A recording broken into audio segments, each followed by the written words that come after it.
Բարև ձեզ, շողակաթի եթերում հարցու պատասխանն է,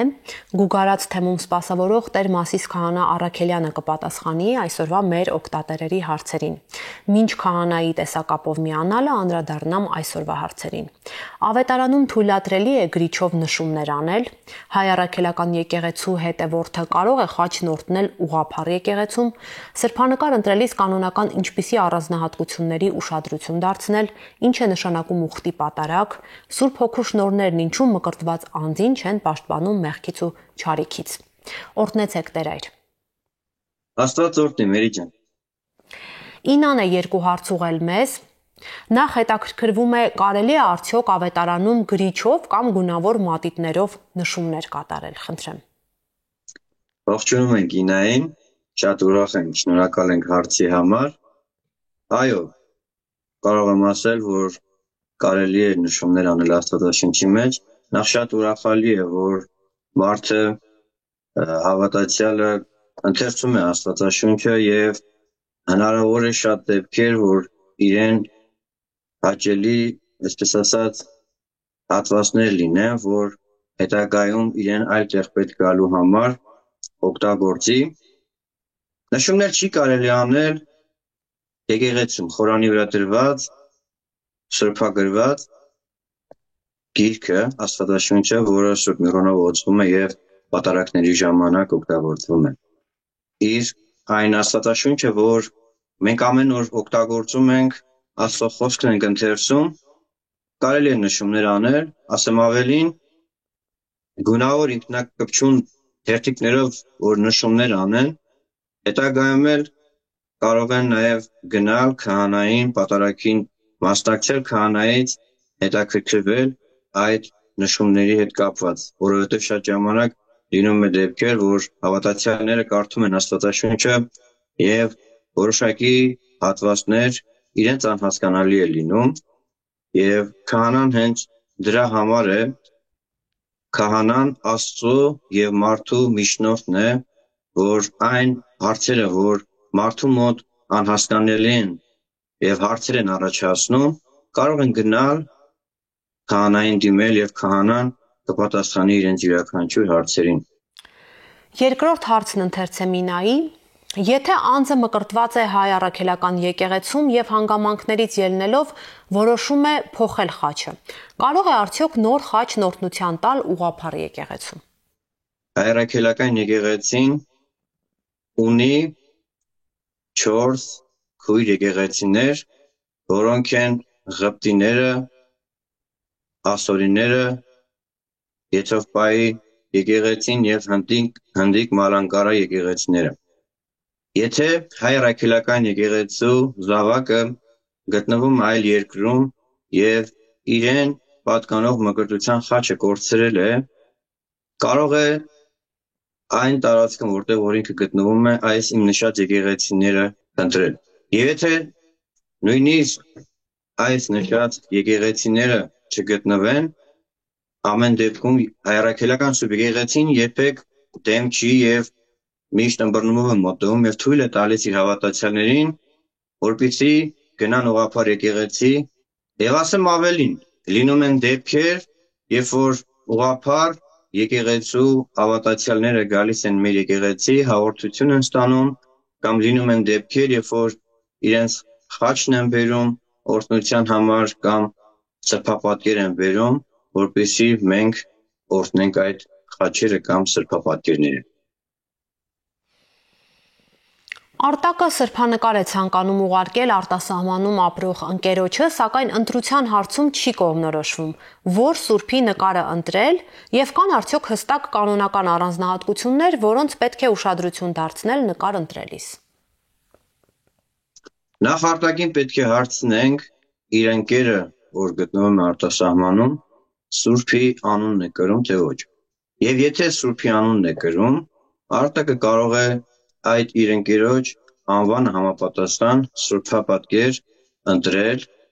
եւ ուղարկել իր ընկերոջը։ Կարող է նաեւ սրբապատկերի հետ սուրբի կյանքը,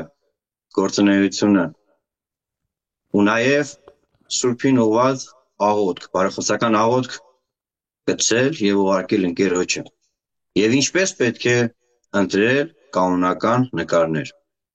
Կանոնական նկարները եկեղեցում կից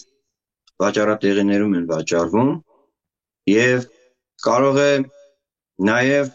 ինքը, այսպես ասած, ընտրել, թե որն է կանոնական սրբանկարը, սրբապատկերը։ Հետևյալն են տարբերությունները, նշանները։ Սուրբին ընդգրկված սրբություն պետք է ունենա նկարը, աչքերի ուղղահայաց նայված պետք է ունենա, որը ցույց է տալիս հոգևոր խորությունը, լուրջ, խաղաղ դեմք, ի տարբերություն արևմտյան արվեստի ժպտացող սրբապատկերների։ Եվ խուսափել արևմտյան ոճով հուզառատ եւ չափից դուրս մարդկային պատկերներից, որոնք չեն համապատասխանում հայկական սրբանկարչության ոգուն։ Հետևաբար արտակը կարող է եւ ինքը ընտրել իր ընկերոջ համար սրբապատկեր կամ էլ կարող է գնալ եկեղեցիներին կից վաճառատեղիներից գնել եւ ուղարկել իր ընկերոջը այդ սրբապատկերը։ Նաեւ կարող է մինչ ուղարկել իր ընկերոջը տալ որևիցե մի եկեղեցու հոգևորականի, որպեսզի օրհնի այդ սրբապատկերը։ Ինչ է նշանակում ուխտի պատարագ, ինչով է այն տարբերվում սովորական պատարագից։ Ուխտի պատարագները մի քանիսն են։ Նախ սրբերի տոների ժամանակ, երբ որ սրբի նվիրված պատարագ է մատուցվում սուրբի անունը կրող եկեղեցում։ Կան նաև այլ ուխտի պատարագներ, օրինակի համար որևիցե մի եկեղեցու տարեդարձն է եւ այդ եկեղեցու տարեդարձին նվիրված ուխտի պատարագ է մատուցվում տվյալ եկեղեցու անունը կրող սրբին։ Սանահինի վանական համալիրի պատերում շատ կտեսնենք արձանագրություններ, որոնք որ հիշեցնում են մեզ, որ ժամանակին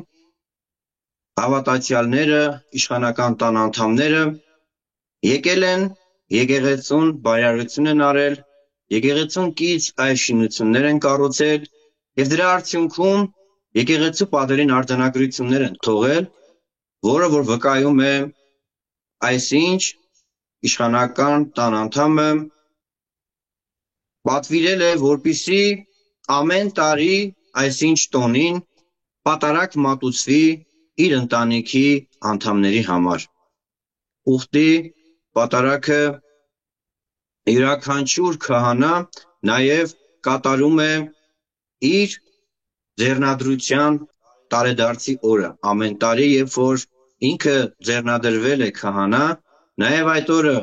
ինքը պատարագ է մատուցում, ուխտի պատարագ է մատուցում առ Աստված, շնորհակալություն հայտնելով իրեն ընձեռված շնորհի համար։ Այնուամենայնիվ,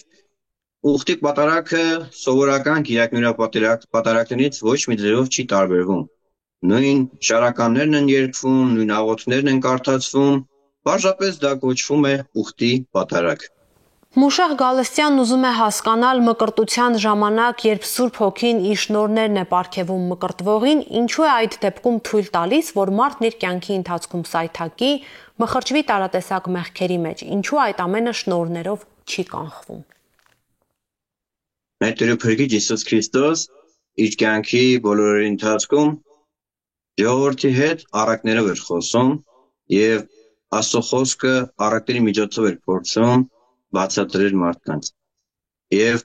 այս հարցի հետ կապված Աստվածաշնչում Մատթեոսի եւ Ղուկասի ավետարաններում կան 3 ծառաների, քանքարների կամ մանասների առակը, որը որ մեզ բացատրում է տվյալ հարցի ունեությունը։ Այսինքն յուրաքանչյուր մարդ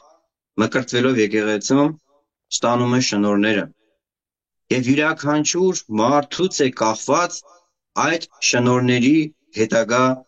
օգտագործում, այսինքն յուրաքանչյուրս հնարավորություն ունենք այդ շնորհները օգտագործելու, այդ շնորհները ավելի մեծ շնորհ դարձնելու կամ քնեցնելու, ինչպես որ առակների մեջ է ասվում, քանքարների կամ մանասների առակում, երբ որ Տերը տվեց իրենց եւ գնաց, հետո եկավ պահանջեց իրենցից։ Ոմանք այդ քանքարները կամ մանասները ավելացրել էին եւ ոմանք էլ քնեցրել էին։ Եվ այն մարդիկ, որոնք որ ավելացրել էին շնորհները, Աստված օրհնեց իրենց եւ ավելի մեծ շնորհներ տվեց իրենց։ Եվ հիմա մեր պարագայում, երբ որ մարդ մկրտված է, ունի շնորհները, ինչու է չարը իրեն մոտենում։ Յուրաքանչյուրս ունենք ազատ կամք եւ յուրաքանչյուրս մեր կյանքը ապրում ենք մեր ազատ կամքով։ Դժվարությունները, փորձությունները հաղթահարելով մենք դառնում ենք ավելի ուժեղ, ավելի կայուն, ավելի հաստատուն, ոչ թե Աստված է թույլ տալի, որպեսզի փորձությունը մոտենա մարդուն, այլ մարդը ինքն է տկարանում եւ որի արդյունքում մեղքը ներխուժում է իր կյանքից, իր անձից ներս։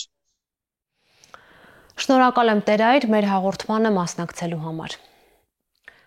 Տեր-Մասիս քահանա Առաքելյանն է տեսակապով միացել մեզ, իսկ մենք կհանդիպենք հաջորդ կիրակի, հաջողություն։